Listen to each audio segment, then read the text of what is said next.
16 years, and all that time, she thought she was nothing but skin and bones.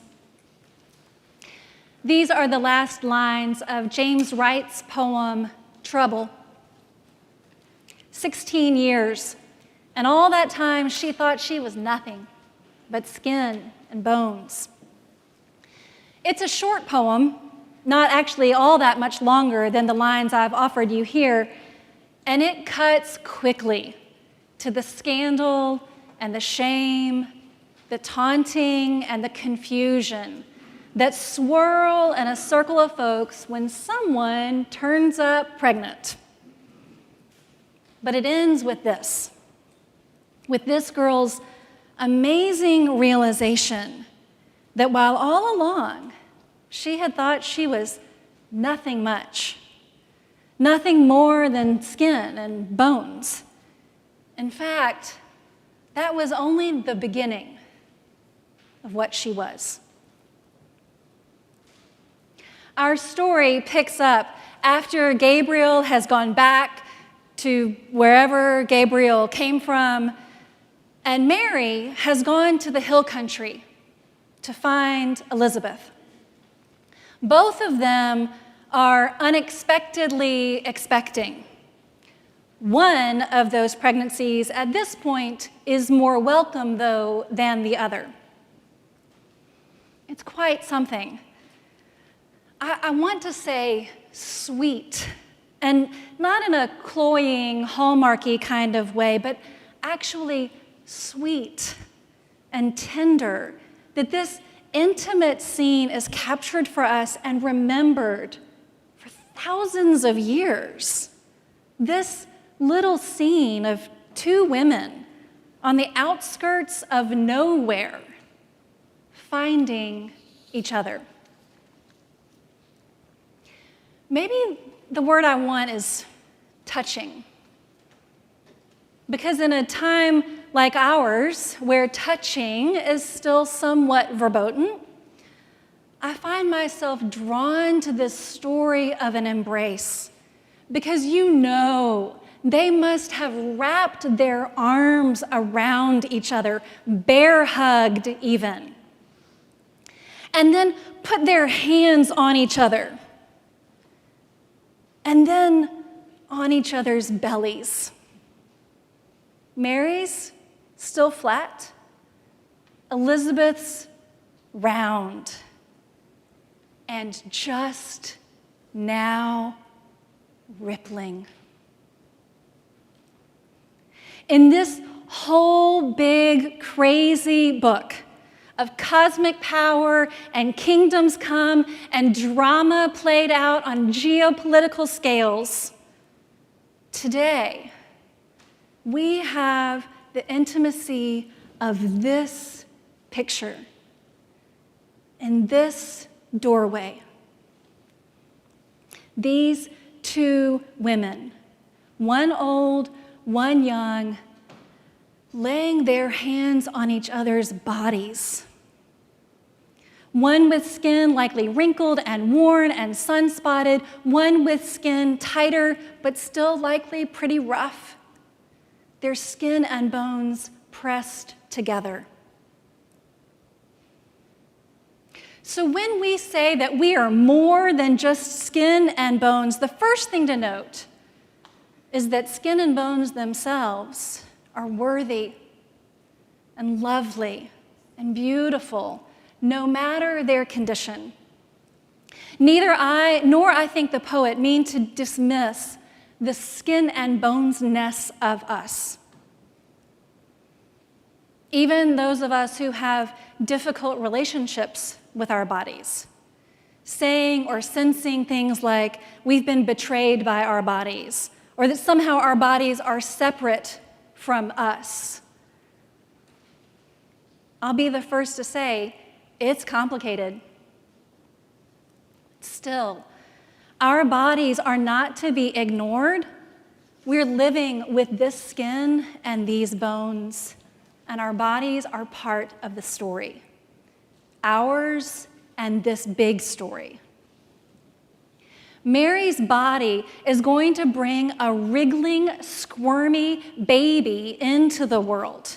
A very messy and bodily event. Bodies are going to matter a whole lot this week at the beginning of Jesus' story on earth. And bodies matter the whole way through, right up until his is thrown up on a cross, then tossed into a convenient tomb and looked for on Easter morning.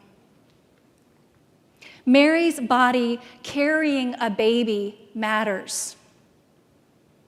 And Jesus' skin, first tender and soft, and later torn, matters. And our skin and our bones are who we are, the shape of us, the container that we carry ourselves around in, God-given and blessed. And yet, 16 years and all that time she thought she was nothing but skin and bones. The girl in the poem discovers in the midst of controversy and pointing fingers that she is actually more than skin and bones. And Mary and Elizabeth pull apart from each other, and Elizabeth sees that Mary is more, so much more than her wayward little lost cousin. Blessed are you among women, the mother of my Lord here with me. And Mary knows things now beyond what her body has taught her. We just sang her song a few moments ago with its tumultuous vision of God's favor and mercy. Up until now, all that time, she had thought she was nothing but skin and bones. She thought she was nothing, that she was lowly, and that her people were nothing, hungry and empty, forgotten. But now blessed and remembered and favored and promised. And she has a soul like a magnifying glass and a spirit for rejoicing. Elizabeth sees it in Mary, maybe even as she approached, shining through her rough skin, or maybe it was in the eyes, maybe something else altogether. And Mary knows somehow that she's a little different, that everything is different now. She knows it in her bones, and she sings it, unable to hold it in her body.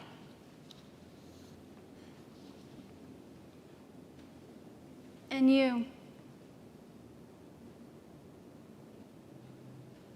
What about you? Did it take you 16 years, and finally, after all that time, you realized you were something more than skin and bones? Or a little longer? Or haven't you realized it yet?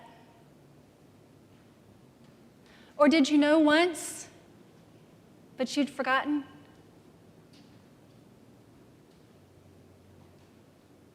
Your skin and your bones are so wonderful. And they are good even on the days when you and I wonder about that. They're carrying us through this big, tumultuous world. And yet, you and I are so much more than skin and bones. And I wonder about those moments when the realization grabs us, as surely as Elizabeth grabbed Mary, when we are touched and touched.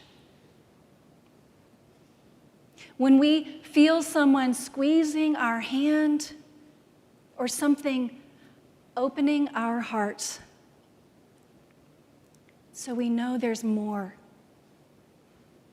More to us,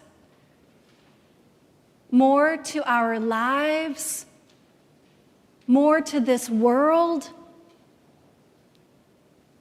than we had previously dared to imagine.